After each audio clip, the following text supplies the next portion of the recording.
Prostate क्या होता है और वो एनलार्ज कैसे होता है और क्यों होता है? ये एक ग्लैंड है जो कि अराउंड 15 to 20 ग्राम्स का होता है in a males. It is present only in the males. हम कैसे पहचान सकते हैं कि ये उसी के लक्षण हैं? फ्लो का रुक रुक के आना, interrupted flow of urine, stream का वीक होना, ये सारे लक्षण प्रोस्टेट एनलार्जमेंट के मेल्स में होते हैं. क्लासिक सिम्टम्स कौन से होते हैं जो हमें दिखाई देने के बाद हमें विजिट करना ही चाहिए? कोई जेनेटिक भी इसमें कुछ प्रॉब्लम हो सकता है अगर मेरे घर में किसी को है? ये कैंसर और इसका क्या कनेक्शन है?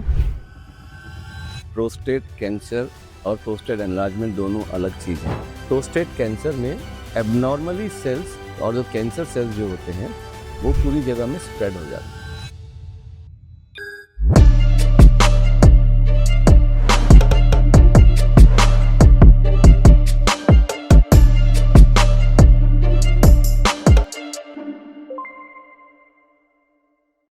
हाय हेलो नमस्ते, दिस इज एंकर विदुला और मैं आप सभी का मेंस गुड हेल्थ पॉडकास्ट में स्वागत करती हूँ. अक्सर ये पॉडकास्ट आप सभी के लिए बनाया गया है. हम इस विषय को साझा करते हैं जो अक्सर बातचीत नहीं की जाती. आज के पॉडकास्ट में हम ऐसे ही विषय पर बात करना चाहेंगे. अक्सर हमारे आसपास के पुरुषों में एक चीज हमें बहुत ज्यादा कॉमन दिखाई देती है, वो है रात के समय ज्यादा पेशाब जाना या फिर पेशाब ना होना या फिर पेशाब में दिक्कत होना. अगर ऐसी कोई समस्या आपको या फिर आपके आजू बाजू कोई है मरीज जिनको हो रही है, तो you are suffering for BPE, मतलब बेनाइन प्रोस्टेटिक एनलार्जमेंट. तो इसी के बारे में आज हम जानेंगे. अक्सर ऐसे कहा जाता है कि अगर आप सही सलाह लोगे तो आपको अधिक जानकारी मिलेगी. तो आज हमारे साथ जुड़े हैं देश के जाने माने और महाराष्ट्र के जाने माने urologist doctor Bhupat Singh Bhati from Pune. Hello doctor, नमस्ते. Hello ma'am. वैसे तो आपका स्वागत है और हमें पता है कि आपका बहुत ज़्यादा बिजी शेड्यूल है और इसी बिजी शेड्यूल से आप यहाँ पे आ जाए, इतना टाइम हमें दिया, इसलिए पहले ही हम लोग थैंक यू बोल के पॉडकास्ट शुरू करते हैं. Thank you ma'am. डॉक्टर, वैसे मेरे जानकारी के मुताबिक आप 20 साल से प्रैक्टिस कर रहे हैं. Yes ma'am. तो अगर हम बात करें 20 साल पहले की, तो 20 साल पहले अवेयरनेस नहीं थी. मतलब यूरोलॉजिस्ट क्या होता है इसी के बारे में नहीं पता था. तो आपने क्यों चूज किया कि मैं यही बनना चाहूंगा या फिर यूरो सर्जन ही मुझे बनना है? प्रैक्टिस स्टार्ट किया था मैंने 2004 के बाद में. Then I become a general surgeon. I was working in a government hospital in Jamnagar, Gujarat. वहाँ पे वर्कलोड बहुत ज़्यादा था. पेशेंट्स हमारे पास में यूरोलॉजिकल प्रॉब्लम्स के, रिटेंशन के पेशेंट बहुत ज़्यादा आते थे हमारे पास में, एंड सम पॉलीट्रॉमा के cases. That time I got fascinated towards this branch, and then I studied for 3 years for this to clear this, and then rest is the history. Working for last 20 years in this clinical practice of urology. जैसे कि हमें पता है कि आप Manipal hospital and Ruby hall hospital Pune में अभी senior consultant है, तो वो भी आपका एक एक्सपीरियंस है. इसी के साथ ही साथ हम आगे बढ़ेंगे सर. जैसे कि हम बात कर रहे हैं एक ऐसे टॉपिक की जिसके बारे में अक्सर बात नहीं की जाती है. जैसे मैंने पहले ही बोला कि BPE और हम उसे कहेंगे कि BPH, तो ये क्या है एग्जैक्टली? मेडिकल डेफिनेशन और as a awareness point of view मैं इतना ही बोलूँगा. It's a benign enlargement of a gland, prostate. Prostate एक ग्लैंड होता है जो मेल्स में होता है, जो कि ये ग्लैंड ब्लैडर के नीचे, जिसके अंदर से यूरिन की पाइप निकलती है. आफ्टर द एज ऑफ 50 की उम्र के बाद में ये ग्लैंड एनलार्जमेंट होता है इसका, और ये यूरिन की पाइप को दबाता है. तो दिक्कत शुरू होती है पेशेंट्स में और in a population. So it's a aging process. जैसे एज बढ़ती है ग्लैंड एनलार्जमेंट होने लगता है और पेशेंट को सिम्टम्स आने शुरू होते हैं. So enlargement is a aging process in most of the patients in clinical. Okay, so ये नेचुरल हम कह सकते हैं? इसे नेचुरल कह सकते हैं हम लोग की उम्र के साथ में होता है. After the age of 50 we are seeing approximately in Indian population में बोलूंगा 50 के बाद में 60% of males have enlargement. Symptoms हो नहीं हो वो अलग बात है, but enlargement on a health care screening ultrasound में हमें दिखता है कि प्रोस्टेट ग्लैंड बढ़ रहा है. जैसे जैसे एज बढ़ती है एनलार्जमेंट बढ़ता है. तो हेल्थ केयर प्रोवाइडर के पास जाना चाहिए असेसमेंट करने के लिए कि इसकी ट्रीटमेंट की ज़रूरत है कि नहीं। जैसे अभी आपने कहा कि प्रोस्टेट, हम किडनी के बारे में जानते हैं अक्सर या फिर हार्ट के बारे में जानते हैं, उसके बारे में जानकारी भी होती है। पर मैं जानना चाहूँगी कि प्रोस्टेट क्या होता है और वो एनलार्ज कैसे होता है और क्यों होता है? ये एक ग्लैंड है जो कि अराउंड 15 to 20 ग्राम्स का होता है। It in a males, it is present only in the males. Okay, function of this gland, इसका फंक्शन क्या है? ये फ्लूइड देता है, seminal fluids which requires for the nourishment of sperms.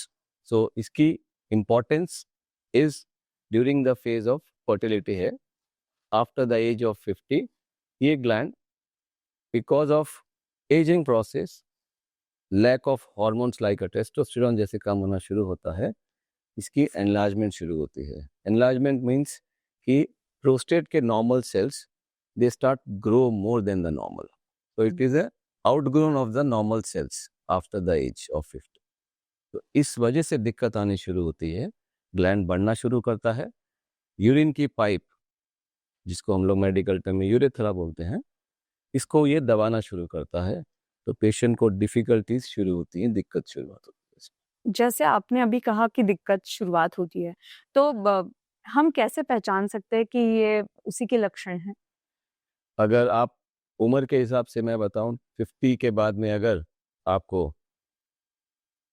पेशाब करने में फ्लो में इम्प्रूवमेंट जो पहले होता था और अब फ्लो कम होना शुरू हो रहा है, difficulty in passing urine, flow का रुक रुक के आना, interrupted flow of urine, stream का वीक होना, यूरिन खत्म होने के बाद में ड्रिपलिंग होना, पोस्ट मिक्चुएशन ड्रिबलिंग होना, रात का बार बार उठना मल्टीपल टाइम्स जिससे आपकी नींद खराब हो रही है, frequency of urine, urgency means compulsive desire कि यूरिन के लिए जाना है, ये सारे लक्षण प्रोस्टेट एनलार्जमेंट के मेल्स में होते हैं। After a detail diagnosis, clinical history के बाद में हम पेशेंट्स को बताते हैं और हम बोलते हैं उनको अगर ये सिम्टम्स हैं तो अपने हेल्थ केयर प्रोवाइडर के पास जाइए। जैसे आपने अभी कहा, तो अगर ऐसे कोई लक्षण है जो अभी सुन रहा है हमें या फिर देख रहा है, तो ऐसे भी हो सकता है कि इसके और कोई कारण हो सकते हैं दूसरे यस, इसके अलावा? यस। तो क्या कारण हो सकते हैं? 50 की उम्र के बाद या 50 की उम्र के बाद में इन सिम्टम्स होने के लिए अदर रीजंस जो होते हैं हमारी मेडिकल कंडीशंस में, अगर यूरिन ट्रैक्ट में ब्लॉकेज पाइप का, स्ट्रिक्चर यूरेथ्रा मेडिकल कंडीशन होती है जिसमें यूरिन का पाइप बंद हो जाता है, वो भी ऐसे ही सिम्टम्स देता है कि पेशाब रुक रहा है, खुल के नहीं होना। इन मेडिकल कंडीशंस में यूरिनरी ट्रैक्ट में इन्फेक्शन का होना, मेडिकल कंडीशंस में यही सिम्टम्स आते हैं, अर्जेंसी फ्रीक्वेंसीज के। ब्लैडर में अगर स्टोन है यूरिन की पाइप, यूरिन के ब्लैडर में, तब भी आपको दिक्कत वही रहेगी कि आपको प्रोस्टेट की तकलीफ है। प्रोस्टेट ग्लैंड का कैंसर का होना या फिर ब्लैडर का काम ठीक से नहीं करना, medical conditions like metabolic condition, diabetes मैं बोलूंगा, जैसे डायबिटीज में ब्लैडर वीक हो जाता है तो पेशेंट को दिक्कत होती है यूरिन पास करने में। सो ये सारे सिम्टम्स ओवरलैप करते हैं बहुत सारी मेडिकल कंडीशंस में। As a health care provider यही हमारा काम है, डिफ्रेंशिएट करना, उसको सेग्रीगेट करना कि ये सिम्टम्स इस पेशेंट में प्रोस्टेट की वजह से हैं कि दूसरी कंडीशंस में हैं। वो हम क्लिनिकल एग्जामिनेशन जब हम चेक करते हैं पेशेंट को, डिजिटल रेक्टल टेस्ट, PSA का test and ultrasound few test, हम डिफ्रेंशिएट कर पाते हैं कि ये प्रॉब्लम प्रोस्टेट की वजह से है, ना कि ब्लैडर स्टोन और कैंसर और bladder problems. So it is a health care experts decision, clinical diagnosis, clinical test, then we come to the conclusion कि यस ये पेशेंट को अभी प्रोस्टेट की दिक्कत है। अभी आपने बहुत अच्छी जानकारी दी कि ये टेस्ट होते हैं और ऐसे डायग्नोसिस किया जाता है, क्योंकि आमतौर पर हमें ये चीज़ें पता ही नहीं होती है। तो अगर हम डॉक्टरी भाषा में कहेंगे तो ऐसे क्लासिक सिम्टम्स कौन से होते हैं जो हमें दिखाई देने के बाद हमें विजिट करना ही चाहिए? Not as a patient, I will say in a population, not as a patient कि मेरे पास आया वो सिम्टम्स है। मैं पॉडकास्ट सुनने वालों को यही बोलूँगा, अगर 50 की उम्र के बाद में यूरिन पास करने में स्ट्रीम कम हो रही है, स्ट्रीम में इंटरप्शन आ रहा है, हेजिटेंसी है यूरिन के फ्लो में, फ्रीक्वेंसी बहुत बढ़ रही है, रात को 3 से 5 बार उठना पड़ रहा है या 8 बार उठना पड़ रहा है जिससे क्वालिटी ऑफ स्लीप खराब हो रही है, और अर्जेंसी फ्रीक्वेंसीज होते हैं, ये क्लासिकल सिम्टम्स हैं हमारे प्रोस्टेट के पेशेंट्स के लिए, जो हम पेशेंट्स को बोलते हैं कि yes you should go now आप जाइए अपने हेल्थ केयर प्रोवाइडर को मिलिए। तो जैसे आपने अभी कहा कि ये क्लासिकल सिम्पटम्स होते हैं, ये है। बट ऐसा है कि अगर कोई जेनेटिक भी इसमें कुछ प्रॉब्लम हो सकता है, अगर मेरे घर में किसी को है तो मुझे भी होगा, यस, कोई? There is a main risk factor, अगर मैं इसको बोलूं, ageing is a first phenomena. उम्र के साथ में 50 के बाद में ये सब में बढ़ता है मेल्स के अंदर में। Genetical role is there. अगर फादर को या ब्रदर को प्रोस्टेट का दिक्कत थी, एनलार्जमेंट की भी या कैंसर की भी, तो आपके होने के रिस्क अर्ली एज में ज्यादा है। Okay. It has been proven by studies. Early onset आप में दिखेगा अगर आपकी फैमिली हिस्ट्री है। अभी आपने जैसे कैंसर ये वर्ड कहा, तो ये कैंसर और इसका क्या कनेक्शन है? क्योंकि आमतौर पर लोग डरते हैं, तो इसके बारे में आप बता। ये मैं क्लियर करूंगा, प्रोस्टेट कैंसर और प्रोस्टेट एनलार्जमेंट दोनों अलग चीजें हैं पहले, as a population, not as a patient now. BPH is enlargement of the gland, जिसमें कि सेल्स ग्रो करते हैं, आउटग्रो करते हैं, but confined to prostate gland only. It is not a cancer. Prostate cancer में एबनॉर्मली सेल्स और जो cancer cells जो होते हैं वो पूरी जगह में स्प्रेड हो जाते हैं। वो प्रोस्टेट के बाहर निकल जाते हैं लिम्फ नोड्स में, बॉडी के अदर पार्ट्स में। तो प्रोस्टेट कैंसर में सेल्स आर कैंसर्स। यहाँ पर सेल्स जो होते हैं वो नॉर्मल सेल्स होते हैं जो प्रोस्टेट के अंदर ही एनलार्ज करते हैं। तो ये एक बहुत कॉमन डिफरेंस है। जब आप हेल्थ केयर प्रोवाइडर के पास जाते हैं, वो आपका टेस्ट करवाता है। टेस्ट में मेनली एक स्क्रीनिंग टेस्ट है जो कि ऑल ओवर द वर्ल्ड अभी स्टैंडर्ड है, जिसे हम बोलते हैं PSA, prostate specific antigen. Okay. आजकल तो ये हर हेल्थ पैकेज में हम लोग करवाते हैं पेशेंट्स का as a part of a screening. जैसे आप अपने आप को डायबिटीज के लिए टेस्ट करवाते हैं, वैसे ही पीएसए आज की डेट में 50 के बाद में मैंडेटरी होना चाहिए, ये मेरा मानना है। बिकॉज बहुत सारे प्रोस्टेट कैंसर्स अनडायग्नोज रह जाते हैं हमारी पॉपुलेशन। बिकॉज इंडियन पॉपुलेशन में भी एनलार्जमेंट है, एनलार्जमेंट बहुत ज़्यादा है, अवेयरनेस की बहुत ज़रूरत है। जैसे आपने अभी कहा कि अवेयरनेस की बहुत ज़्यादा ज़रूरत है, इसके बारे में कोई बात नहीं करता और डॉक्टर तक जाने की भी कोशिश बहुत कम लोग करते हैं। तो अगर इस पे ट्रीटमेंट नहीं किया जाए, तो क्या हो सकता है? दिक्कत, यस, जो पेशेंट्स इसको इग्नोर करते हैं, बहुत पेशेंट्स होते हैं जो इग्नोर करते हैं हमारे इसमें, वो आउट पेशेंट डिपार्टमेंट्स में आते हैं और रिकरेंट इन्फेक्शंस लेके, recurrent urine tract infection, because infection prostate में जाके बैठ जाता है। Recurrent UTIs very common, number 1। जब यूरिन ब्लैडर में जमा रहता है तो स्टोन्स बनते हैं। Stagnated water leads to stone formation, bladder stones, it leads to complications. Long term bladder weak होना शुरू हो जाता है। ब्लैडर की जो पंपिंग, ब्लैडर का काम है ब्लैडर यूरिन को स्टोर करना और पंप करने का काम है। पंपिंग वीक होती है, ब्लैडर वीक होता है, इससे ब्लैडर की पावर कम हो जाती है। लॉन्ग टर्म में ब्लैडर खराब हो जाते हैं पेशेंट्स के। उसका नेक्स्ट लेवल आता है जब ये पेशेंट इसको भी इग्नोर करता है, तो ये सारा का सारा प्रेशर किडनी में जाता है, बिकॉज यूरिन किडनी में बनता है और ब्लैडर में जमा होता है। जब जमा करने वाले वेसल में ही पेशाब जमा रहेगा तो वो यूरिन उल्टा रिवर्स किडनीज में जाता है, किडनी स्वेलिंग होनी शुरू होती है पेशेंट्स को। मेडिकल टर्म में हम बोलते हैं हाइड्रोनेफ्रोसिस। एंड एक टाइम आता है जब पेशेंट्स की किडनियां काम करना कमजोर हो जाती हैं and they land up in a kidney failures. We are seeing patient with renal failures, sometimes requiring dialysis also. Patients को डायलिसिस लग जाता है बिकॉज ऑफ एक छोटी सी कंडीशन जो कि अर्ली डायग्नोसिस में ठीक हो सकती थी पेशेंट के लिए। जाइए हेल्थ केयर प्रोवाइडर को मिलिए, वेट मत करिए, ये मेरा हर एक को ये रहता है। जैसे आपने कहा कि ये बात बहुत सही है कि छोटी सी चीज़ होती है, हम नज़रअंदाज कर देते हैं।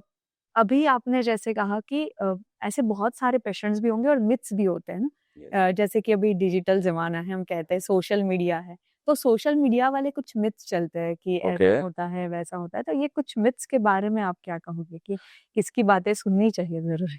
सुननी चाहिए बातें। मैं तो हमेशा एक ही चीज कहता हूँ, go to your health care experts. If you are listening to any podcast, it should be the qualified doctor first.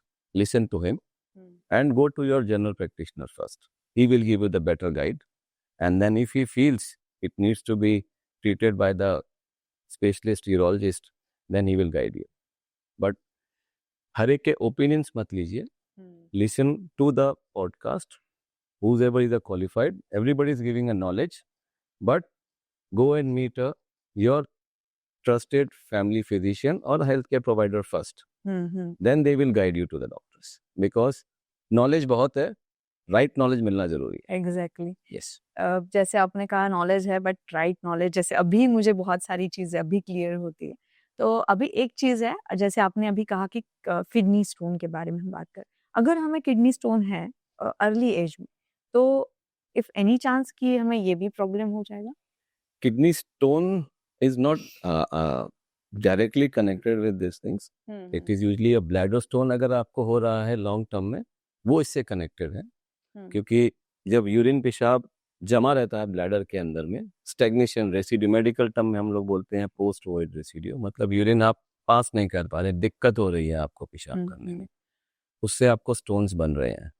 आप सिर्फ जाके डॉक्टर के पास बोले कि मैं तो स्टोन का ट्रीटमेंट करूंगा, नहीं, स्टोन का ट्रीटमेंट करके फायदा नहीं होगा. कारण उसका क्या है? उसका कारण है प्रोस्टेट एनलार्जमेंट मेल्स में. तो हमें कॉज को ट्रीट करना जरूरी है, ऐसा. और एज एन डॉक्टर आपको ये पता होता है कि शायद मतलब एक अर्ली एज में इनको ये दिक्कत हो सकती है, हम कुछ पहले ही रिकॉर्ड कर सकते हैं इसके बारे में? Detection at early age,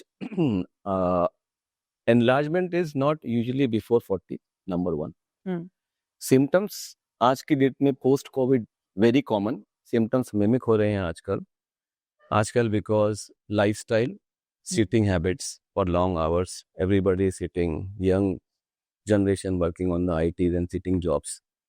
prolong sittings की वजह से नीचे के मसल्स टाइट हो जाते हैं, पेल्विक फ्लोर में, और जब मसल्स टाइट होते हैं तो पेशाब में दिक्कत होती है. और जब पेशाब में दिक्कत होती है और जब गूगल में सर्च करते हो तो प्रोस्टेट पहली चीज दिखती है. सो अर्ली एज में सिम्टम्स वही हैं कि मुझे यूरिन में डिफिकल्टी है, मुझे पेशाब खुल के नहीं आता, I am not satisfied, I am waking up in the night, but it is because of your habits. It's a tightening of muscles because of prolong sitting habits.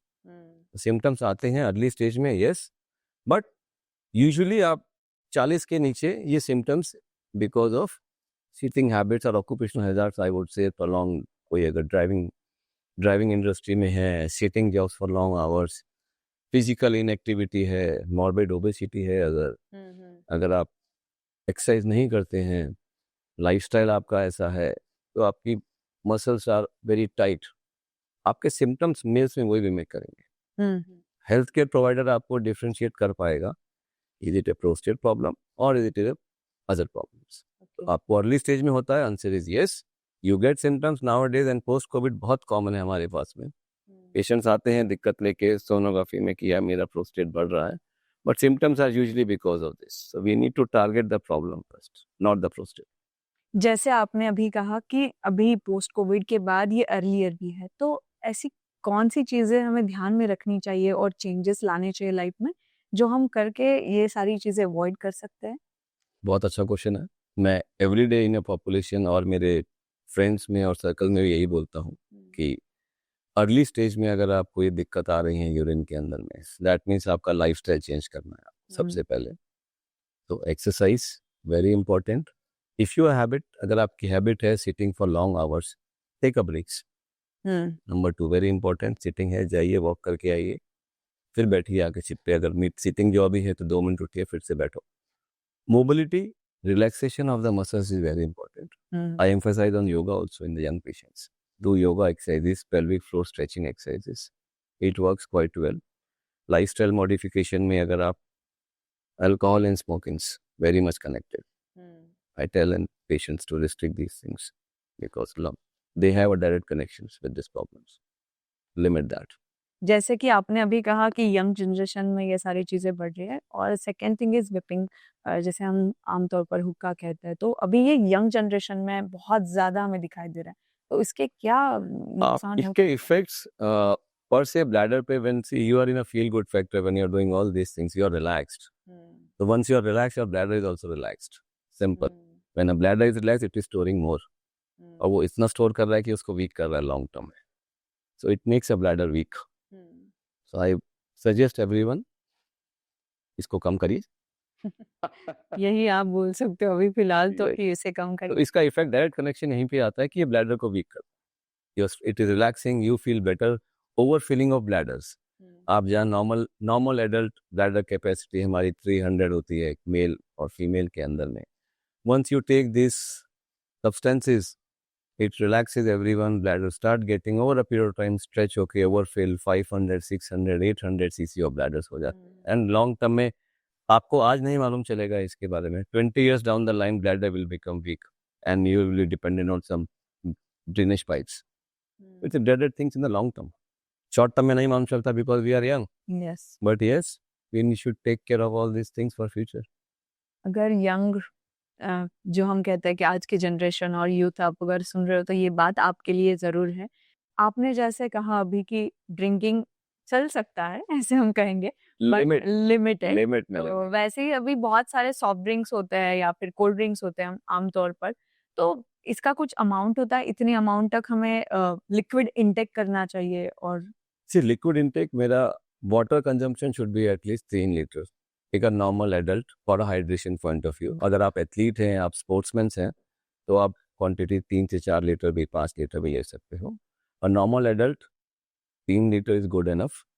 And how to measure, आप measure कैसे करोगे मैंने पूरा पिया कि नहीं पिया? हमारा इंडिकेटर रहता है कलर ऑफ यूरिन।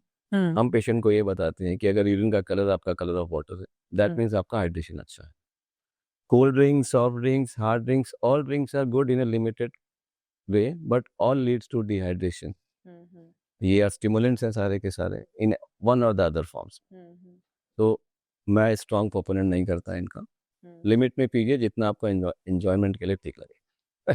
अभी ये बात तो है सर, और डॉक्टर ये है कि अभी जेंजिस का ज़माना हम कहेंगे और सोशल मीडिया पे बहुत सारे मिथ्स भी होते हैं, तो एक मिथ है जिसके बारे में ज़रूर पूछना चाहूँगी। जैसे अक्सर कहा जाता है कि अगर आपको किडनी स्टोन है तो आप बियर पीजिए तो किडनी स्टोन चला जाएगा, तो इस मिथ के बारे में आप क्या कहोगे?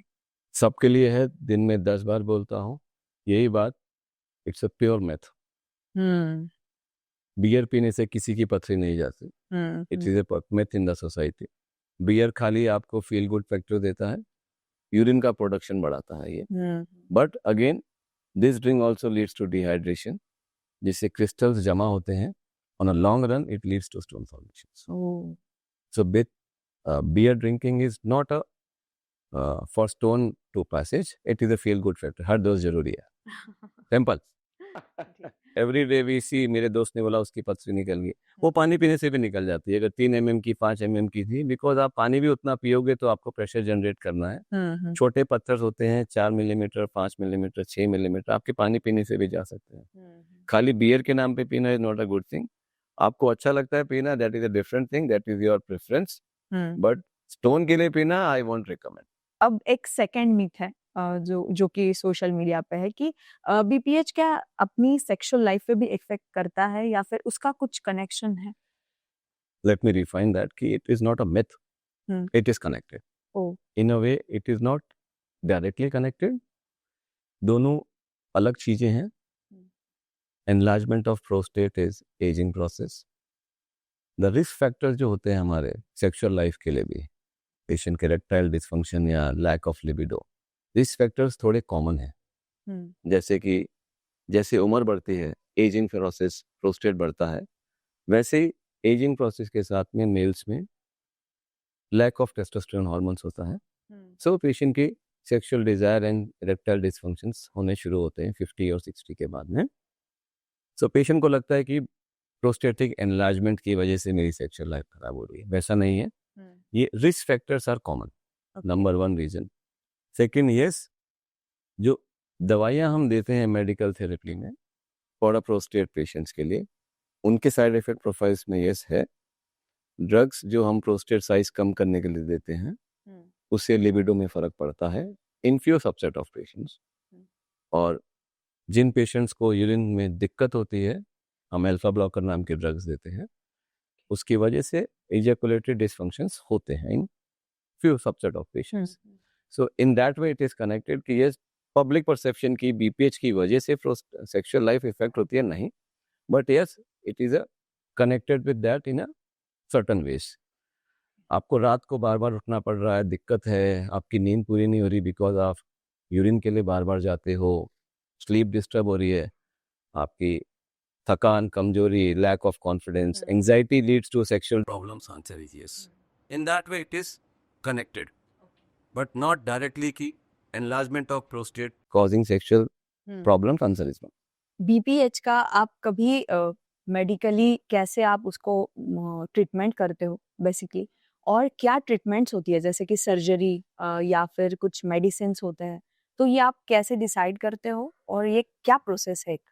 जब पेशेंट हमारे पास आउट पेशेंट डिपार्टमेंट में आता है ओपीडी में पहली बार, उसके सिम्टम का असेसमेंट करते हैं हम लोग, देखते हैं सीवियरिटी ऑफ प्रॉब्लम कितनी है पेशेंट्स को, डिजिटल एग्जामिनेशन किया, उसका डीआरई टेस्ट किया, क्लिनिकल चेक हुआ, उसका आईपीपीएस स्कोर निकालते हैं हम लोग, फ्लोमेट्री का एक टेस्ट होता है कि उसका नॉर्मल टेस्ट है, अल्ट्रासाउंड का टेस्ट करवाते हैं। सब कुछ होने के बाद में हमने कंक्लूड कर दिया पेशेंट को कि now you need a treatment. Patient की सीवियरिटी पे हम लोग मेडिकल मैनेजमेंट स्टार्ट करते हैं। तो there are good drugs right now in market. We start with the medical therapy first to the patients. Medical therapy के अंदर में ग्रुप ऑफ ड्रग्स दो टाइप के होते हैं हमारे यहाँ पे। एक ड्रग्स होती हैं जिनको हम लोग बोलते हैं alpha blockers, very commonly used, जैसे कि टेम्सिलोसिन, एल्फोजोसिन, सिरोडोसिन मॉलिक्यूल्स। ये प्रोस्टेट को रिलैक्स करते हैं, जिससे पेशेंट को यूरिन कंप्लीटली पास होता है, सेटिस्फैक्टरी फ्लो से होता है, रात का उठना कम होता है पेशेंट्स का, एंड अर्जेंसी फ्रीक्वेंसीज कम होती हैं पेशेंट्स की। सेकेंड ग्रुप ऑफ ड्रग्स रहती हैं जो कि प्रोस्टेट का साइज कम करती हैं, श्रिंक करती हैं प्रोस्टेट का। क्या दवाइयाँ श्रिंक कर सकती हैं? Answer is yes. If you take on a long term basis under the guidance of a health care provider, 5 alpha reductase inhibitors, dutasteride और फिनास्टेरॉइड ग्रुप ऑफ ड्रग्स हमारे मेडिकल टर्म में under a doctor supervision, when we give it for 6 to 9 months, it reduces the size of prostate also. हम लोग हर 6 महीने में patient को assess करते हैं, इम्प्रूवमेंट कितनी हो रही है। जो पेशेंट इम्प्रूव अच्छा कर रहे हैं क्लिनिकली सिम्टम्स में, अल्ट्रासोनिक फाइंडिंग्स के अंदर में, we put them on the medical management. Those patient जो लैंड अप होते हैं हमारे यहाँ पे, रिटेंशन ऑफ यूरिन, पेशाब रुक गया, कैथेटर डालना पड़ रहा है पेशेंट्स को, मेडिकल मैनेजमेंट काम नहीं कर रहा है पेशेंट को, बार बार इन्फेक्शन हो रहा है पेशेंट्स को, ब्लैडर में स्टोन बन गया in spite of medical therapies, bladder weak हो रहा है, in all this conditions we recommend surgery should be done, और it is recommended. Technologies, surgical advancement बहुत हो चुकी हैं आज के डेट में, बहुत मिनिमम इन्वेसिव सर्जरीज है आजकल हमारे। नाउ डेज एवरीबडी वांट कि सर्जरी शुड नॉट, पास्ट में I think 4 decades back there was only one standard procedure, अगर सबको पता, इसे बोलते थे हम लोग prostate resection, TURP, TURP, it's called as transurethral resection of prostate gland, जिसमें हम लोग ग्लैंड निकालते थे, और it's a gold standard from the last 50 years और 70 odd years। लेकिन उसके इम्पैक्ट पेशेंट की सेक्सुअल लाइफ पर पड़ते थे। आजकल हमारे पास में मिनिमम इन्वेसिव सर्जरीज आ गई, जिससे कि पेशेंट सिम्टम से रिलीफ हो जाता है। He don't need to take a medicine for life long, which is good for the patient. कुछ पेशेंट्स ऑप्ट करते हैं मिनिमम, अगर सेक्सुअल लाइफ ठीक है, आपका फ्लो इंप्रूव हो रहा है नई टेक्नोलॉजी से, we should offer, and it's a patient choice to take nowadays. But we are seeing young patients, young का डेफिनेशन मेरी बुक में अभी आज की में 65 है। I would say in a practical and a clinical practice, up to 65, everybody is young. If it's fit at 70, yes, he is young. So we should offer them a treatment जो कि इसकी sexual life को भी impact ना करे। Urolift is a new technology which is all over the India, all over the globe हम लोग use कर रहे हैं। We clip the prostate. It is a one day procedure और day care procedure होता है ये, जिसमें हम लोग clips डालते हैं, टाइटेनियम के clips, और हम prostate को open कर देते हैं। It's a very good technology and results are good, we are seeing in a clinical practice। दूसरा है स्टीम थेरेपी, रेजन करके नई टेक्नोलॉजी है, जिसमें हम लोग एक निडल डाल के प्रोस्टेट को पूरा का पूरा स्टीम से श्रिंक कर देते हैं, and patient in this 2 conditions, in 2 procedures में वो अपनी सेक्सुअल लाइफ को भी मेंटेन करता है। अगर आपकी ग्लैंड प्रोस्टेट की एनलार्जमेंट 100-200 तक की हो रही है, तब आपको जरूरत पड़ती है लेजर ट्रीटमेंट्स की। लेजर ट्रीटमेंट्स में हम लोग प्रोस्टेट को इनिकुलेट करते हैं। ये सारे प्रोसीजर्स यूरिन की पाइप से करते हैं हम लोग, नो कट्स और holes on the body. It's a transurethral procedures. Patients 1 से 3 दिन तक हॉस्पिटल में रहता है। हम लोग इनको निकाल के 48 आवर्स और 24 आवर्स ऑब्जर्व करते हैं पेशेंट्स को, अगर ग्लैंड बहुत बड़ा है। And nowadays with the advancement of robotics also, अगर ग्लैंड बहुत बड़ा है, I regularly do a robotic prostate procedures is my forte. 150-200 gram prostate है, and we need avoid any procedure from the urinary passage. अगर patient को कहीं stricture या urine का पाइप में प्रॉब्लम दिक्कत ना हो, तो हम लोग रोबोटिक प्रोसीजर्स करके एब्डोमेन के थ्रू की होल से भी हम प्रोस्टेट निकाल सकते हैं पूरा का पूरा पेशेंट। सो मोडालिटीज बहुत हैं, अपने हेल्थ केयर प्रोवाइडर्स के पास आप जाइए, वो आपको डिटेल में समझाएंगे। एक और नई टेक्निक आई आईटिन, लास्ट 3 महीने पहले आया है, ये प्रोसीजर भी आया है, जिसमें हम लोग ब्लैडर के नेक में एक टाइटेनियम निटिनॉल की एक डिवाइस डालते हैं, and patient gets a very good results. तो ट्रीटमेंट मोडालिटीज बहुत है, जाके डॉक्टर को मिलिए एंड गेट इट ट्रीटेड। जैसे आपने सारी जानकारी दी, तो एआई का भी रोल आपने अभी बताया है, तो एआई और क्या इफेक्ट कर सकता है, या फिर और कोई नई टेक्निक आ रही है अभी जो आपको पता होनी चाहिए? टेक्नोलॉजीज में AI in a prostate, yes, AI, you can not escape the AI anywhere now in your practice. आप किसी भी फील्ड में हो, AI, you have to go through that AI only. Diagnostic tool में एआई का prostate में बहुत अच्छा रोल है अभी। Nowadays with the AI tools में हम लोग प्रोस्टेट एनलार्जमेंट के अंदर में एमआरआई जब हम करते हैं, तो एआई टूल से हम डिफ्रेंशिएट कर पाते हैं कि ये एनलार्जमेंट बिनाइन है कि कैंसर से। Number 1 very important from a diagnostic point of view, you can map it. Surgery करने से पहले प्लानिंग कर लेते हैं हम लोग उसके ऊपर में, एमआरआई के ऊपर, इसकी सर्जरी में मार्जिन्स पॉजिटिव है नेगेटिव है, अगर हम कैंसर ट्रीट कर रहे हैं पेशेंट्स का from a diagnostic point of view. आज की डेट में तो पब्लिक नेक्स्ट लेवल पे, मतलब पॉपुलेशन में लोग, देयर आर ट्रीटमेंट मोडालिटीज में लोग अपने डाटास को अपलोड करते हैं एआई के अंदर में, along with their diagnostic reports. Reports like uroflowmetry एक टेस्ट हुआ, उनका सिम्टम स्कोर रहता है प्रोस्टेट का, आप अपलोड करिए, डायग्नोस्टिक टूल से आता है कि आपको कौन सी modality treatment will give you better results.